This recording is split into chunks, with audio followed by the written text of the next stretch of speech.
né?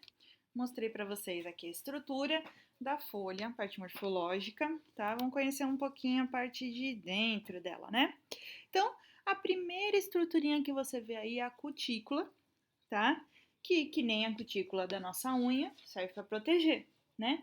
Aí a gente vai lá e arranca na hora que tá na manicure, tá bom? Mas na planta é uma proteção assim como nós, tá bom? Depois, logo abaixo da epiderme superior, nós temos a epiderme superior, né? Desculpa.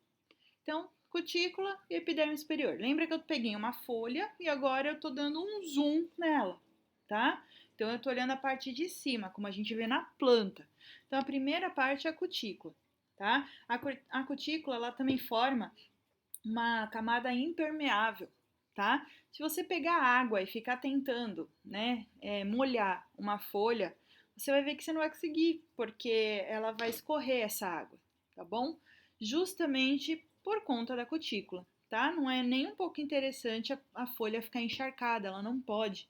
Quando a folha fica encharcada, é a folha murcha, aquela que já está prestes a se desprender do caule e ser substituída, tá? Logo abaixo da cutícula, então, nós temos o que chamamos de epiderme superior. Superior porque ela está na parte de cima da planta, tá? Da folha. Logo abaixo, nós temos os parênquimas. Aí que tá. É no parênquima que a gente vai encontrar a nossa parte interessante, tá? Os parênquimas, eles fazem reservas, tudo bem? Numa planta de interesse médico, farmacoterapêutico, nós temos aí princípios ativos, tá? Cada planta é de um jeito, a gente vai estudar mais para frente algumas características desses princípios ativos nas folhas, mas é na folha que a gente vai encontrar essa questão do princípio ativo, bem nos parênquimas, tá? Então, viu a palavra parênquima, vocês têm que lembrar aí, vocês precisam lembrar que a gente está falando de tecidos de reserva, tá? O palissádico, pode ver que as células são um pouquinho mais alongadas, são retangulares, né? E são mais próximas.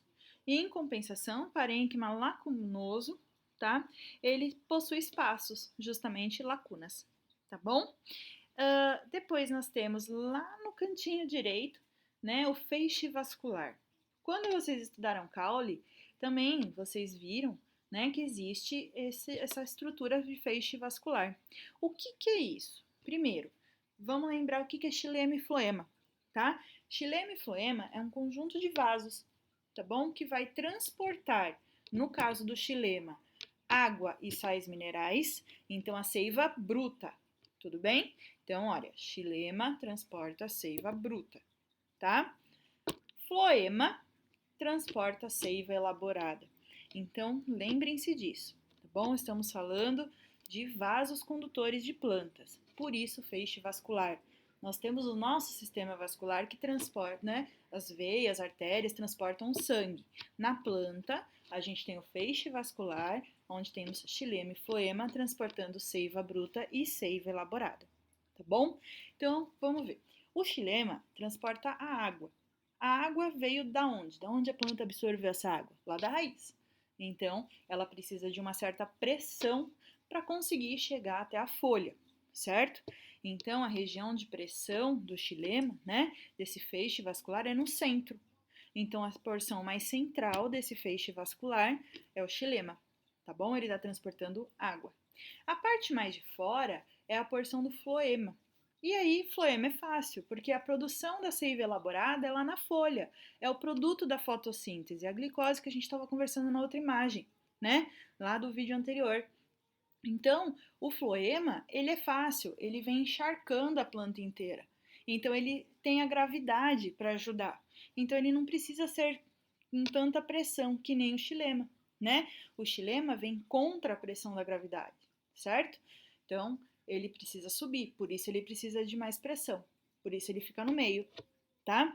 O floema não, o floema é produzido na folha e ele desce até chegar na raiz. Então ele tem a gravidade, a força da gravidade a seu favor, tá bom? Então a gente fala que ele vai a favor do gradiente, né? Então, e o xilema é contra, certo?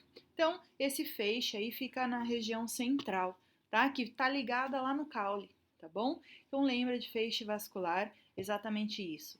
São grupos de vasos. Esses vasos vão conduzir alguma coisa, tá? Vão conduzir a seiva bruta, água e sais minerais, que é conduzida pelo xilema. E seiva elaborada é conduzida pelo floema. Tudo bem? E lá embaixo nós temos a epiderme inferior, ou seja, eu estou olhando para a parte de baixo da folha, tá? Então, a epiderme inferior, mesma estrutura de células da epiderme superior, exceto por uma, que está ali no meio, o estômato, né? Os estômatos e células guarda. Célula guarda porque ela está do lado do estômato, tá bom? Já vou mostrar para vocês como é que funciona isso. E o estômato é responsável pela troca de gases, tá? Então, vamos lá. As células epidérmicas secretam para o exterior substâncias impermeabilizantes que formam uma película chamada de cutícula, tá? Principal componente, né, a cutina, um polímero. Então, é como se fosse um plástico, tá bom? Evitam a perda de água e protege a planta contra infecções e traumas mecânicos. Mas planta tem infecção? Tem um monte, né? Não tem porque a cutícula protege, tá certo? Outros anexos interessantes são os acúlios, tá? Que são estruturas pontiagudas que, né, são muito confundidos com os espinhos. Mas o acúlio, na verdade, é uma folha que se enrolou. Ela se enrolou tanto que formou essa estrutura aí, tá bom? É uma folha modificada, tá? Vamos lá. E aqui os estômatos, tá bom? Os estômatos são os anexos mais importantes, tá? Na troca de gases e a água na folha e o meio, tá bom? Então, são as únicas estruturas na epiderme que tem a clorofila, tá?